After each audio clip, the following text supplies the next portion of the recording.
Guys त आज म आफ्नो कम्पनी हेर्न गएको थिएँ। हामीलाई आज कम्पनीको अनरले लिन आउनु भएको थियो कम्पनी देखाउनलाई के कस्तो काम गर्न पर्छ, के कस्तो छ कम्पनी, कति टाढा छ, कति बजे आउने कति बजे नआउने भन्ने, कति बजे आउने कति बजे जाने भनेर बुझाउनलाई आज हामीलाई कम्पनीमा लग्नु भएको थियो।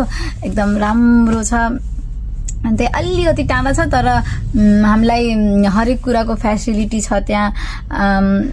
जस्तो कि म हजुरलाई एकछिन देखाउँछु ल।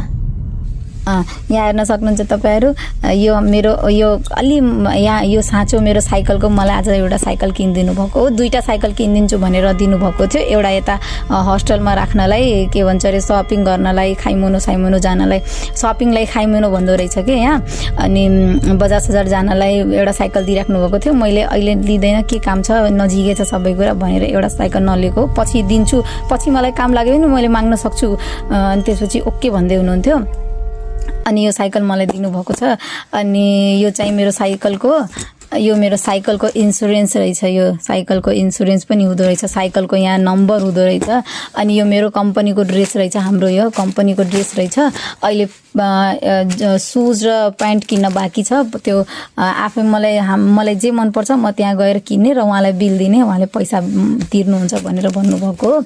अनि यो हामीलाई पैसा दिनुभएको हो, ट्रेनको भाडा आज दिनुभएको रहेछ। अनि एकदम राम्ररी सम्झाइदिनु भएको, बुझाइदिनु, एकदम राम्ररी उहाँले सम्झाइदिनु भयो, बुझाइदिनु भयो। हप्ताको 2 दिन हाम्रो छुट्टी हुन्छ, अनि अरू दिन हामीले काम गर्न पर्छ। अनि त्यति साह्रो गाह्रो काम पनि छैन, नर्सिङकै जस्तै काम हुन्छ। त्यही हो, अहिले चाहिँ त्यति गाह्रो नदिएर अलि नर्मल काम दिनुहुन्छ स्टार्टिङ फेज भएको कारणले। त्यसपछि बिस्तारै काम बढाउनुहुन्छ, बिस्तारै हरेक कुरा बढ्छ।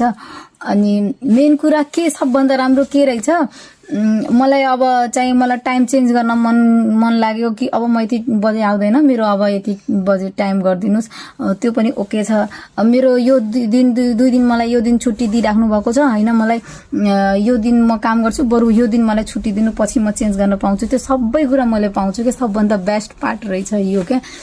कि अनि अर्को कुरा त्यहाँ त्यस्तो हेप्ने अनि केही त्यस्तो उनीहरूले बुझ्दो रहेछ कि यिनीहरू अहिले नयाँ हो, त्यति यिनीहरू जान्दैन बुझ्दैन, त्यसैले एकदम उनीहरूले प्रयास गर्छ हामीलाई बुझाउनलाई।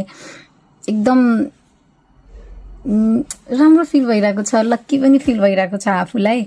किनभने यो मेन त यो स्कलरसिप भएको कारणले हो कि बसी नर्मली इजिली काम खोज्न जान परेन, ब्याङ्क एकाउन्ट खोल्न आफै जान परेन, सब कुरा